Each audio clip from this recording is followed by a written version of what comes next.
Comissão Anticorrupção Sidoximo Keisa, quando a desconfia nepotismo e o processo de recrutamento bolseiro cubanian e o gabinete vice-ministro Saúde. Questão ne hato husi Comissário Comissão Anticorrupção, Rui Pereira, jornalista Sira, foi no encontro o presidente do Parlamento Nacional, quarta-feira ne e o Parlamento Nacional.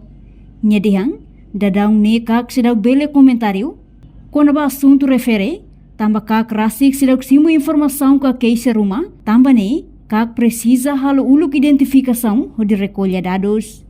Kari Comissão Anticorrupção recolhe ona informação, maka se halau investigação ba caso refere. No comment, tamba ami sedang simo keisa rumah, ami rasik mo sedang halo recolhe informação serna. Ta rona lia ani dede ami label pronúncia batruma. Mas be itu precisa halo identificação, recolhe dados, recolhe informação, né?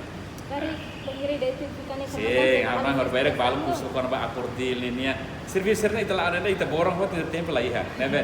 Ita tenget serena mai ulo ita hala ulo, né be mai tu ita se proses dilo, né? Tur informação nebe Timor Post acesso katak, iha tinang kotuk, vice-ministro Saudi nia manifong, no dar lain husi vice-ministro nia onfeto rasik, hetang ulukona oportunidade bolsa estudo, foti especialidade iha Cuba, no foi dadau, vice-ministro nia onfeto, hetang tam bolsa estudo husi Ministério Saudi, para continuar no estudo hamutu con nia lain iha Cuba.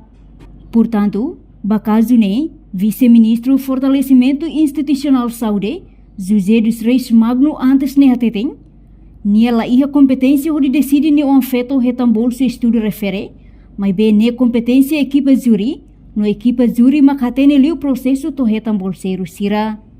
Reportagem de Fifanya de Carvalho, Televisão Timor Post. Janela informação ba emogoto, atua tem informação atual dia kliu, kita haluha, haneham botão subscribe, like, halo comentário, no fahe tutang ba media sosial hotu.